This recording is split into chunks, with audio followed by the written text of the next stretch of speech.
Hi friends, പശുക്കളുടെ കുളമ്പുകൾ ദ്രവിച്ചു പോകുന്നത് ശ്രദ്ധയിൽപ്പെട്ടിട്ടുണ്ടോ? ഇവ കൃത്യമായി പരിഹരിച്ചില്ല എങ്കിൽ എന്ത് സംഭവിക്കുമെന്ന് ചിന്തിച്ചിട്ടുണ്ടോ? പശുക്കളുടെ രണ്ടാം ഹൃദയം എന്നാണ് കുളമ്പുകളെ അറിയപ്പെടുന്നത്. ഇവയ്ക്ക് വരുന്ന അസുഖങ്ങൾ കൃത്യമായി കണ്ടെത്തി അവ പരിഹരിച്ചില്ല എങ്കിൽ പശുക്കൾ വീണു പോകുവാനുള്ള സാധ്യത വളരെയേറെ കൂടുതലാണ്.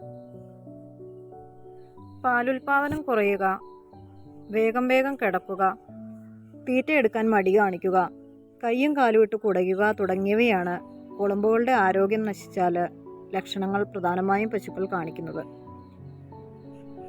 ഇത് കൃത്യമായി പരിഹരിച്ചില്ല എങ്കിൽ പശുക്കൾ വീണു പോകാനുള്ള സാധ്യത വളരെയധികം കൂടുതലാണ് കേട്ടോ. എന്തുകൊണ്ടാണ് ഇത്തരത്തിൽ കുളമ്പുകൾക്ക് അനാരോഗ്യക്കുറവുകൾ വരുന്നതെന്നും അവ കൃത്യമായി കണ്ടുപിടിക്കുവാനുള്ള മാർഗങ്ങൾ എന്തൊക്കെയാണ് എന്നും അവയെ എങ്ങനെ പരിഹരിക്കാം എന്നുമൊക്കെ നമുക്കൊന്ന് വിശദമായി കണ്ടു നോക്കിയാലോ. ലോങ് വീഡിയോ ചാനലിൽ അപ്ലോഡ് ചെയ്തിട്ടുണ്ട് കേട്ടോ. എല്ലാവരും സ്കിപ്പ് ചെയ്യാതെ ഒന്ന് കയറി കാണണേ.